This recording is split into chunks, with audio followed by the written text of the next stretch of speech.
గృహ నిర్మాణం వరకు కూడా ఆ తర్వాత ఏదైతే గృహప్రవేశం అనే కార్యక్రమం ఉందో ఆ కార్యక్రమం చేసేటప్పుడు ఎట్లాంటి జాగ్రత్తలు తీసుకోవాలి అంటారు? ఇప్పటి వరకు చేసిన వాస్తు అనేది మనం ఇంట్లో వెళ్లే వరకు కూడా అవన్నీ దిగ్విజయంగా జరగాలి అంటే గృహప్రవేశం టైంలో ఎలాంటి జాగ్రత్తలు పాటించాలి? అంటేనమ్మా చాలా వరకు శంకుస్థాపన అనగానే వీలైనంత వరకు చేసుకుంటారమ్మా, ఆ తతంగాన్ని చేసుకుంటున్నారు. అదేవిధంగా వాస్తుని కూడా ఈ రోజుల్లో దాదాపుగా తనకు తెలిసిన వాళ్ళతో చూయించుకొని నిర్మాణం గావించుకుంటున్నారు. కానీ గృహప్రవేశ విషయంలో వాస్తును అనుసరించి చేసుకుంటే బాగుంటుందన్నమాట. అంటే వాళ్ళకి తెలిసిన ప్రాంతీయ అంటే ఒక్కొక్క ప్రాంతాన్ని బట్టి ఒక్కొక్క ఆచారాలు ఉన్నాయమ్మా. కానీ ఆచారాలని తప్పనిసరిగా పాటించాలి.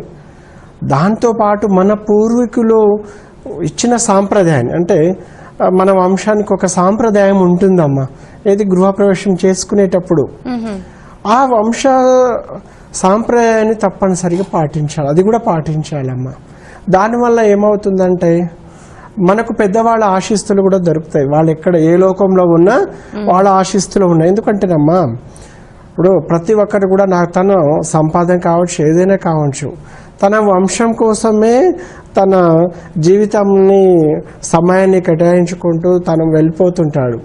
కానీ తన ఆత్మ కావచ్చు, ఆత్మఘోష కావచ్చు, ఆత్మతృప్తి కావచ్చు ఎలా ఉంటుందంటే తన వంశం బాగుండాలి. ప్లస్ తను ఇచ్చిన అంటే కొన్ని ఉంటాయండి వాళ్ళకి సంబంధించినవి, అవి కూడా పాటించుకుంటే మంచి సత్ఫలితాలు వస్తాయమ్మా. పాటించకూడదనేది ఎక్కడా లేదమ్మా. మన పెద్దలకు ఉంటుంది కదమ్మా.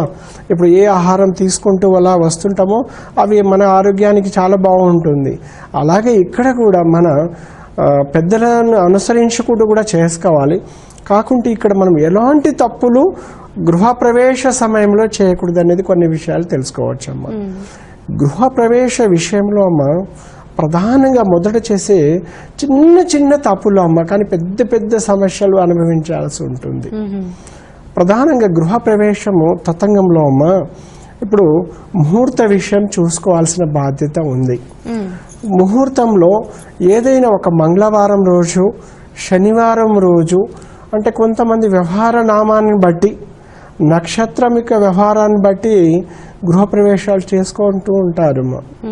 కానీ ఇప్పుడు ఈరోజు మనకు గృహప్రవేశం శనివారం అనుకుందామమ్మ. అప్పుడు ముందు ఏం చేస్తాము, గృహానికి అలంకరణ చేస్తాము. అలంకరణ చేసేటప్పుడు ఏం చేస్తామమ్మా, దేంతో చేస్తాం? పువ్వులతో చేస్తాం. పువ్వులతో చేసుకునేటప్పుడు వాళ్ళకు తెలియకనో కొన్ని మేకలు వేస్తూ ఉంటారమ్మా ద్వారబంధాలకు, అదేవిధంగా గోడలకు. అంటే ఫ్లవర్స్ కొంచెం అలంకరణ రావాలి కదా. అలా మేకలు ఇలా మేకలు కొట్టినప్పుడు ఆ గృహం ఆ రోజు శనివారం కదమ్మా. ఆ శని యొక్క మేకులతో, మేకులు ఎవరిదంటే ఆయనదమ్మా, శనేశ్వరుడిది. ఆ మేకులతో ఆ గృహం ఏంటంటే బంధించబడుతుంది. అలా చేసుకున్న వాళ్ళు ఎంత వాస్తు ప్రకారము ఇల్లు కట్టుకున్నా సత్ఫలితాలు ఇవ్వదు, అసలు యోగించదమ్మా. ఒక మాటలో చెప్పాలంటే గురువుగారు మేము వాస్తు ప్రకారం కట్టుకున్నాం, గొప్ప గృహప్రవేశం చేశాము, కొన్ని వందల వేల మంది పిలిచాము, ఎంతో పువ్వులతో అలంకరణ చేశాము మేము, కానీ మాకు మంచి ఫలితాలు లేదు అని చెప్తుంటారమ్మా.